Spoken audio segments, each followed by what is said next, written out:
नमस्कार दोस्तों, मेरा नाम है अतुल श्रीवास्तव और स्वागत है आपका नेक्सस जीएस में। समीक्षा अधिकारी 2023 के प्री टेस्ट नंबर 2 के बारे में हम लोग बात कर लेते हैं। तो टेस्ट की शुरुआत करें उसके पहले हम लोग डिस्कस कर लेते हैं नए बैच के बारे में। तो रुद्रा बैच स्टार्ट हुआ है 21 अगस्त 2023 से समीक्षा अधिकारी 2023 के लिए। समीक्षा अधिकारी का नोटिफिकेशन जो आएगा अक्टूबर माह के पहले सप्ताह में आ जाएगा। इसके लिए बैच स्टार्ट हो चुका है। 6390540001 7080540001 ये हमारे व्हाट्सअप नंबर हैं। इसके अलावा अगर आपको हमारे टेलीग्राम चैनल को ज्वाइन करना है तो टेलीग्राम चैनल का लिंक इसी वीडियो के डिस्क्रिप्शन बॉक्स में आपको मिल जाएगा। बाकी आपकी स्क्रीन पे भी चल रहा है nexus GS by Atul sir, आप इसको ज्वाइन कर सकते हैं। चलिए शुरुआत कर देते हैं टेस्ट पेपर के बारे में। कौन कौन से क्वेश्चंस हैं, तो ऑलमोस्ट डेली जो क्वेश्चंस दिए जा रहे हैं 10 क्वेश्चन के आसपास दिए जा रहे हैं। चलिए, सूचना का अधिकार क्या है?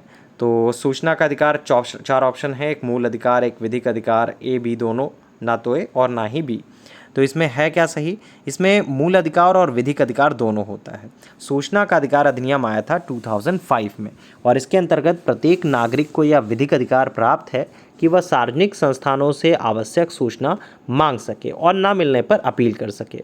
उच्चतम न्यायालय ने सूचना के अधिकार को आर्टिकल 19(1) का में भाषण व अभिव्यक्ति के अधिकार के अंदर मूल अधिकार माना है। इंडियन एक्सप्रेस न्यूज़पेपर बनाम भारत संघवाद में न्यायमूर्ति वेंकट चलैया ने स्वीकार किया था कि विचार व अभिव्यक्ति की स्वतंत्रता में सूचना प्राप्ति का अधिकार शामिल होता है। हालांकि भारतीय संविधान में सूचना के अधिकार का स्पष्ट उल्लेख नहीं किया गया है, लेकिन कहा जा सकता है कि सूचना का अधिकार मूल अधिकार और विधिक अधिकार दोनों है। मतलब इसका क्या आंसर सही होगा? सी ऑप्शन सही होगा। नेक्स्ट, बंधुआ मजदूर उन्मूलन अधिनियम के बारे में बात करें तो बंधुआ मजदूर उन्मूलन अधिनियम जो है 1976 में पारित किया गया था। होपफुली सभी को पता होगा कि आर्टिकल 23 के परिप्रेक्ष्य में है ये। केवल आर्टिकल 23 का मतलब है केवल बंधुआ श्रमिकों को मुक्त कराना ही नहीं बल्कि उनके पुनर्वास की व्यवस्था करना भी है। नेक्स्ट है, किसी व्यक्ति को एक ही अपराध के लिए एक बार से अधिक अभियोजित और दंडित नहीं किया जाएगा। अपराधों के लिए दोष सिद्धि के संबंध में उपरोक्त संरक्षण किस अनुच्छेद के अंतर्गत दिया गया है? तो ये दिया गया है आर्टिकल 20(2) के अंतर्गत। आर्टिकल 20(2) के अनुसार किसी व्यक्ति को एक ही अपराध के लिए एक बार से अधिक अभियोजित और दंडित नहीं किया जाएगा।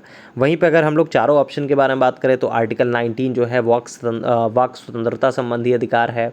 आर्टिकल 21 जो है प्राण और दैहिक स्वतंत्रता के संरक्षण से संबंधित है। आर्टिकल 22 जो है गिरफ्तारी और निरोध से संरक्षण के संबंध में उपबंध किया गया है इसमें। तो क्या आंसर सही होगा? ऑब्वियस सी बात है, आर्टिकल 20 सही होगा। नेक्स्ट है, भारतीय संविधान की प्रस्तावना में प्रयुक्त समाजवाद शब्द को निम्नलिखित किस अनुच्छेदों के साथ मिलकर पढ़ने से सर्वोच्च न्यायालय को समान कार्य के लिए समान वेतन को मौलिक अधिकार परिभाषित करने की शक्ति प्राप्त हुई है? तो 14 और 16, आर्टिकल 14 तथा 16 को साथ पढ़ने से ये आपका हुआ है।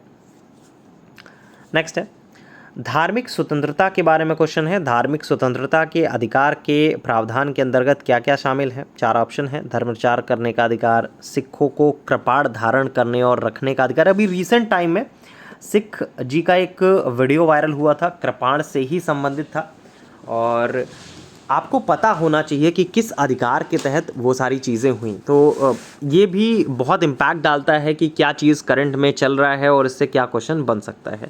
तो सिखों को कृपाण धारण करने और रखने का अधिकार। इसके अलावा तीसरा ऑप्शन है राज्यों को समाज सुधारक विधि निर्माण करने का अधिकार। चौथा ऑप्शन है धार्मिक निकायों को लोगों का धर्म परिवर्तन कराने का अधिकार। इसमें क्या आंसर सही होगा? पहला तो सही है, ठीक है, धर्म प्रचार करने का अधिकार। सेकंड क्या ऑप्शन है? सिखों को कृपाण धारण करने और रखने का अधिकार, ये भी आपका सही है। इसके बाद राज्यों को समाज सुधारक विधि निर्माण का अधिकार, ये भी आपका सही है। चौथा क्या है? धार्मिक निकायों को लोगों का धर्म परिवर्तित कराने का अधिकार, ये तो बिल्कुल गलत है। नेक्स्ट है, मतलब 3 सही होंगे, 1, 2 और 3, मतलब ऑप्शन कौन सा सही होगा? ए सही होगा। नेक्स्ट है, निम्नलिखित अधिकारों में कौन सा अधिकार आर्टिकल 19(1)(d) को अनुच्छेद 21 से मिलाकर पढ़ने पर प्राप्त होता है? तो क्या होता है? विदेश यात्रा का अधिकार है, शरण पाने का अधिकार है, एकांतता का अधिकार है, सूचना प्राप्त का अधिकार है। देखिए, इन चारों में से किसी भी अधिकार का उल्लेख अलग से अथवा बोल सकते हैं स्पष्टता मूल अधिकारों में नहीं हुआ है, लेकिन उच्चतम न्यायालय ने अपने सृजनात्मक निर्वाचन द्वारा इन चारों अधिकारों को मूल अधिकारों के अंतर्निहित माना है। विशेषकर आर्टिकल 21 के प्राण और दैहिक स्वतंत्रता के संरक्षण के अधिकार के अंतर्गत इन चारों अधिकारों को भी विभिन्न निर्णयों में शामिल किया गया है।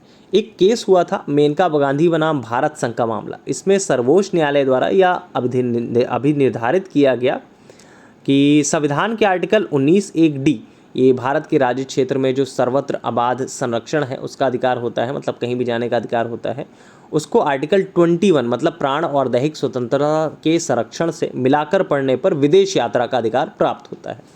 तो इसमें कहा जा सकता है कि अगर मिलाकर पढ़ने पर है तो विदेश यात्रा का अधिकार आता है। नेक्स्ट है, भारतीय संविधान के किस अनुच्छेद में भाषण और अभिव्यक्ति की स्वतंत्रता के मूल अधिकार का प्रावधान किया गया है? इसका आंसर आपको बताना है कमेंट बॉक्स में। 4 ऑप्शंस है, आर्टिकल 14, 19, 21, 22। तो होपफुली ये आंसर आपको आता होगा, और अगर आपको आता है तो कमेंट बॉक्स में लिखना है इसका सही उत्तर, आर्टिकल सहित लिखना है। जैसे आर्टिकल 14 सही है तो आर्टिकल 14, आर्टिकल 19 सही तो आर्टिकल 19, आर्टिकल 21 सही है तो आर्टिकल 22 सही। ठीक है, तो और आपका जो नया बैच है समीक्षा अधिकारी के लिए 21 अगस्त से स्टार्ट हो चुका है। इस बैच को ज्वाइन कर सकते हैं। जितनी भी क्लासेस आपकी मिस हुई होंगी सारी की सारी क्लासेस आपको बैक में मिल जाएंगी। सारी की सारी जो बैच में आपका चीज़ें प्रोवाइड की गई हैं वो सारी की सारी चीज़ें आपको प्रोवाइड कर दी जाएंगी। इस बैच में आप जल्दी से जल्दी एडमिशन ले लीजिए। सारी डिटेल्स इसी वीडियो के डिस्क्रिप्शन बॉक्स में मिल जाएगी। अगर ये वीडियो आप यूट्यूब चैनल पर देख रहे हैं तो, अगर फेसबुक पे देख रहे हैं तो हमारे पेज पर जाइए, वहाँ से आप टेलीग्राम चैनल को डाउनलोड कर सकते हैं। टेलीग्राम लिंक से आप हमारे टेलीग्राम तक पहुँच सकते हैं। पिन मैसेज पर जाएंगे, आपको सारी की सारी डिटेल्स मिल जाएंगी। Thank you so much.